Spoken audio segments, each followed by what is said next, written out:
BBC বাংলার সান্ধ্য অধিবেশন প্রবাহতে আপনাদের স্বাগত। আজ আপনাদের সাথে লন্ডন স্টুডিও থেকে আছি মানসী বড়ুয়া।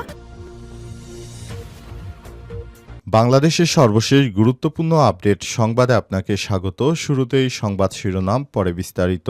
প্রথমেই জানাবো আমাদের হাতে থাকা সর্বশেষ গুরুত্বপূর্ণ সবথেকে তাজা আপডেট সংবাদ। হাসিনার টাইম শেষ, তবে ফিরতে পারে ভারতপন্থী রাজনীতি, বললেন মাহমুদুর রহমান। হাসিনার টাইম ওভার হলেও ভারতপন্থী রাজনীতি বিভিন্নভাবে ফিরে আসতে পারে বলে মন্তব্য করেছেন আমার দেশ পত্রিকার সম্পাদক ড মাহমুদুর রহমান। আজ রাজধানীর বাংলা মোটরে বিশ্ব সাহিত্য কেন্দ্র রোজ একাডেমি আয়োজিত বাংলার মুসলমানদের ইতিহাস ও ঐতিহ্য শীর্ষক কর্মশালা শেষে এক প্রশ্নের জবাবে এসব কথা বলেন মাহমুদুর রহমান। এরপর জানাবো, মেডিকেল বোর্ডের সবুজ সংকেত পেলে ঢাকায় আসবে এয়ার অ্যাম্বুলেন্স, খালেদা জিয়ার উন্নত চিকিৎসা। বিএনপি চেয়ারপারসন বেগম খালেদা জিয়াকে লন্ডনে উন্নত চিকিৎসার জন্য নিতে কাতারে রয়্যাল এয়ার অ্যাম্বুলেন্স প্রস্তুত রয়েছে। মেডিকেল বোর্ড ফ্লাই করার উপযোগী বলে সিদ্ধান্ত দিলেই বিশেষায়িত এয়ার অ্যাম্বুলেন্সটি ঢাকায় এসে পৌঁছাবে। এদিকে বিএনপি থেকে দূরে সরে যাচ্ছে মিত্ররা। ত্রয়োদশ জাতীয় সংসদ নির্বাচন শুরু হওয়ার আগেই একলা হয়ে যাচ্ছে বিএনপির সঙ্গে যুগপৎ আন্দোলনে থাকা বিভিন্ন রাজনৈতিক দলগুলো এখন বিএনপিকে ত্যাগ করতে শুরু করেছে। ইতিমধ্যে জাতীয় গণতান্ত্রিক পার্টি জাগপা বিএনপিকে ত্যাগ করে চলে গেছে। পাশাপাশি গণ অধিকার পরিষদ অন্যান্য রাজনৈতিক দলও বিএনপিকে ছেড়ে চলে যাওয়ার বিষয়ে তারা সিদ্ধান্ত নিচ্ছে। জানাবো, বাংলাদেশ খেলাফতে মজলিসে যোগ দিলেন সাবেক এমপি হুমায়ুন। নওগাঁ ২ পত্নীতলা ধামাইরহাটের সাবেক বিএনপির সংসদ সদস্য বীর মুক্তিযোদ্ধা বিএসএ হুমায়ুন কবির চৌধুরী বাংলাদেশ খেলাফতে মজলিস অর্থাৎ মামুনুল হকের দলে যোগ দিয়েছেন। সংগঠনের মহাসচিব মাওলানা জালালউদ্দিন আহমেদের হাতে নির্ধারিত প্রাথমিক সদস্য ফরম পূরণের মাধ্যমে তিনি এই দলে যোগ দিয়েছেন। এবং সর্বশেষ জানাবো, আফগানিস্তানে ৪ কর্মকর্তার উপর নিষেধাজ্ঞা জারি করল অস্ট্রেলিয়া। আফগানিস্তানে তালেবান সরকারের ৪ কর্মকর্তার উপর আর্থিক ও ভ্রমণ নিষেধাজ্ঞা আরোপ করেছে অস্ট্রেলিয়া। আজ অস্ট্রেলিয়ার প্রধানমন্ত্রী পেনি এবং কথা জানান। অস্ট্রেলিয়া সরকারের অভিযোগ, ওই কর্মকর্তা আফগানিস্তানে নারীদের উপর নিপীড়ন এবং সুশাসন ক্ষুণ্ণ করার সঙ্গে জড়িত ছিল। খবর জিও নিউজের। প্রিয় দর্শক, এতক্ষণ শুনছিলেন সংবাদ শিরোনাম, এবারে বিস্তারিত। তবে তার আগে বন্ধুরা, অনুরোধ থাকবে এই সংবাদটিতে একটি লাইক দিন। এই চ্যানেল আপনি নতুন হয়ে থাকলে আমাদের সংবাদটি দেখতে দেখতে চ্যানেলটি সাবস্ক্রাইব করে রাখুন।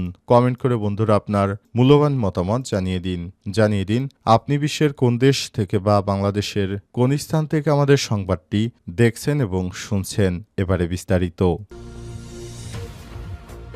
কর্মশালায় মাহমুদুর রহমান বললেন, হাসিনার টাইম শেষ, তবে ফিরতে পারে ভারতপন্থী রাজনীতি। হাসিনার টাইম ওভার হলেও ভারতপন্থী রাজনীতি এদেশে এখনও চাঙ্গা ফিরে আসতে পারে বলে মন্তব্য করেছেন আমার দেশ পত্রিকার সম্পাদক মাহমুদুর রহমান। তিনি বলেছেন, আমরা দীর্ঘদিন ধরে দেখতে পেরেছি বাংলাদেশে আসলে ভারতের যে একটা প্রভাব ছিল, নতুন করে আবার যারা এখন আগামীতে ক্ষমতায় যাওয়ার চেষ্টা করছে এদের মধ্যে সেই ভারতের প্রভাবটা বিস্তার রয়েছে। যেমন তারা আওয়ামী লীগকে ব্যবহার করেছে, এখন অন্যান্য রাজনৈতিক দলকেও ভারত একইভাবে ব্যবহার করতে পারে। তবে আগের মতো অতটা না হলেও একটু হলেও সেটি যদি ব্যবহৃত হতে পারে তাহলে ভারতপন্থী রাজনীতি বাংলাদেশে ফেরত আসতে পারে। অবস্থায় আওয়ামী লীগ কিংবা শেখ হাসিনার আর ফেরত আসার কোনো টাইম নেই বলে মন্তব্য করেছেন আমার দেশ পত্রিকার সম্পাদক মাহমুদুর রহমান মান্না। আজ তিনি এক আলোচনা সভায় সব কথা জানিয়েছেন। মাহমুদুর রহমান মান্না আরও বলেছেন, শেখ হাসিনা একটা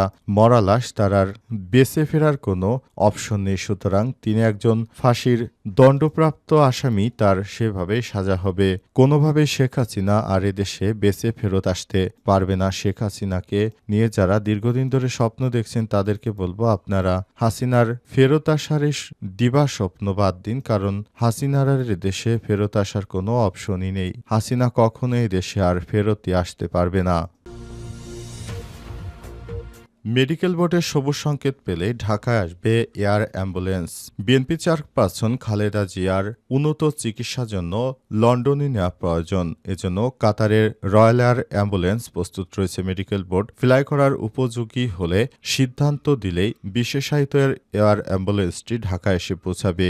আজ বিএনপি চেয়ারপারসনের উপদেষ্টা এনামুল হক চৌধুরী এই তথ্য নিশ্চিত করেছেন। তিনি বলেন, খালেদা জিয়ার বর্তমান যে অবস্থা, সেই অবস্থায় তাকে এখন বিদেশ নেওয়া যাবে কিনা সে ব্যাপারে সিদ্ধান্ত নেবে মেডিকেল বোর্ড। এ ব্যাপারে আমরা আসলে কোনো কিছুই বলতে পারছি না, কারণ তার চিকিৎসা যারা দিচ্ছে সেই বিএনপির গঠিত মেডিকেল বোর্ডই এ ব্যাপারে চূড়ান্ত সিদ্ধান্ত গ্রহণ করতে পারে। কারণ এই মেডিকেল বোর্ডের সিদ্ধান্ত ছাড়া মূলত এখন খালেদা জিয়ার বিষয়ে আমরা কোনো কিছু ভাবতে পারছি না। তারা যদি সবুজ সংকেত দেয় তাহলে কাতারের আমিরের পাঠানো এয়ার অ্যাম্বুলেন্সটি বাংলাদেশে ফেরত আসবে এবং খালেদা জিয়াকে নিয়ে খুব দ্রুততম সময়ের উদ্দেশ্যে লন্ডনে ফিরে যাবে এবং লন্ডনে গিয়ে তার উন্নত চিকিৎসা দেওয়া হবে। দীর্ঘদিন ধরে বিএনপির চেয়ারপারসন বেগম খালেদা জিয়া অসুস্থ হয়ে রাজধানীর এভারকেয়ার হাসপাতালে ভর্তি রয়েছেন। বর্তমানে তার অবস্থা খুবই ক্রিটিক্যাল কন্ডিশনে রয়েছে। অবস্থায় কোনোভাবেই আসলে দেশটাকে সুন্দরভাবে চালানোর জন্য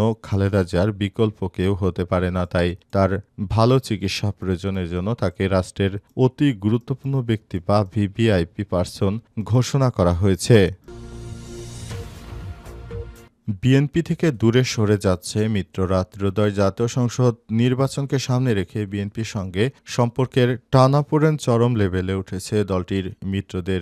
বিএনপির ঘোষণা করা ২৭২ আসনে প্রার্থী তালিকাকে কেন্দ্র করে যুগপৎ আন্দোলনের শরিকদের মধ্যে তীব্র অসন্তোষ দেখা দিয়েছে। দীর্ঘদিনের সহযোগী বাংলাদেশ লেবার পার্টি ইতিমধ্যেই বিএনপির সঙ্গে ২ দশকের সম্পর্ক ছিন্ন করার ঘোষণা দিয়েছে। ক্ষোভ প্রকাশ করেছে ১২ দলীয় জোট, জাতীয়তাবাদী সম্ভাবনা জোট ও গণতন্ত্র মঞ্চের নেতারাও। শরিক দলের অভিযোগ, আসন ভাগাভাগি বা সমঝোতার কোনো আলোচনা না করে বিএনপি হঠাৎই অধিকাংশ আসনে নিচের প্রার্থী ঘোষণা করে দিয়েছে। তাদের দাবি, প্রতিপক্ষ জামাত ইসলামের শরিকদের সঙ্গে সম্পর্ক বাড়ালেও বিএনপি উল্টো নিজ মিত্রদের দূরে ঠেলে দিচ্ছে। এতে বিএনপির উপর শরিকদের আস্থাহীনতা বাড়ছে। বিএনপির দাবি, যুগপৎ আন্দোলনের শরিকদের অপেক্ষা করতে হবে, ধৈর্য ধরতে হবে। দলটি আগে ঘোষণা দিয়েছে এবং তাদের যে যে আসনে লোক দেওয়া দরকার সেসব আসনে তারা নিজেদের লোককে সেট আপ করে দিচ্ছে। তাই এর থেকে যারা বিএনপির মিত্র রয়েছেন, যারা যুগপৎ আন্দোলনে বিএনপির সঙ্গে একসঙ্গে থেকে তারপর স্বৈরাচারী শেখ হাসিনাকে পালাতে বাধ্য করেছে, সব দলের নেতৃত্বকে তাদের পছন্দের জায়গাগুলোতে আসলে বিএনপি জায়গা করে দিচ্ছেন। এর জন্য তাদের মধ্যে ফাটল দেখা দিয়েছে এবং তারা বিএনপি ছেড়ে চলে যেতে চাচ্ছে, এমনটাই বিভিন্ন রাজনৈতিক বিশ্লেষক জানিয়েছে। বাংলাদেশ খেলাফতে মজলিসে যোগ দিলেন সাবেক এমপি হুমায়ুন। নওগাঁ ২ পত্নীতলা ধামরাইরহাট আসনে সাবেক সংসদ সদস্য বীর মুক্তিযোদ্ধা বিএসএ হুমায়ুন কবির চৌধুরী বাংলাদেশ খেলাফতে মজলিসে যোগ দিয়েছে। সংগঠনের মহাসচিব মাওলানা জালালউদ্দিন আহমেদ হাতে নির্ধারিত প্রাথমিক সদস্য পদ ফরম পূরণের মাধ্যমে তিনি আনুষ্ঠানিকভাবে সংগঠনভুক্ত হন। রাজধানীতে মোহাম্মদপুরে মহাসচিব প্রতিষ্ঠানিক কার্যালয়ে শনিবার অনুষ্ঠিত যোগদান অনুষ্ঠানে আরও উপস্থিত ছিলেন কেন্দ্রীয় সাংগঠনিক সম্পাদক মাওলানা আবুল হাসানাত জালালি, বাইতুল মোকাররমের সম্পাদক মাওলানা ফজলুর রহমান, নওগাঁ জেলা শাখা সাধারণ সম্পাদক মুফতি ইসরাফিল আলম, খেলাফত যুব মজলিস ঢাকা জেলা দক্ষিণের বাইতুল্লামাল সম্পাদক হুসাইন আহমেদ এবং জেলা শাখার অফিস সম্পাদক মুফতি আব্দুল আল প্রমুখ। এ সময় মাওলানা জালালউদ্দিন আহমেদ বলেন, সাম্প্রতিক রাজনৈতিক পরিস্থিতি দেশে ইনসাফভিত্তিক পরিবর্তনের আকাঙ্ক্ষা প্রলোভিত হচ্ছে। যারা দেশের প্রকৃতপক্ষে দেশটাকে ভালোবাসে, দেশটাকে সাজাতে চায়, সেসব মানুষ কখনো বাংলাদেশে এই জামাত ইসলামের বিপক্ষে যেতে পারবে না। ইসলামপন্থীরা এই দেশটাকে সবসময় বাংলাদেশটাকে সুন্দরভাবে তারা সাজাতে চায়নি বা সাজানোর কোনো ইচ্ছাই প্রকাশ করেনি। তাই আমরা বলবো, আসলে বিদেশে নিয়ে উন্নত চিকিৎসা দিয়ে খালেদা জিয়াকে দেশে ফেরত আনতে হবে, আর তাছাড়া বাংলাদেশটাকে সুন্দরভাবে বিনির্মাণ করতে হবে। সেজন্য আমরা সবাই মিলে একসঙ্গে কাজ করতে চাই। সেজন্য আমাদের সবাইকে আরও বেশি দায়িত্বশীল ভূমিকা পালন করতে হবে।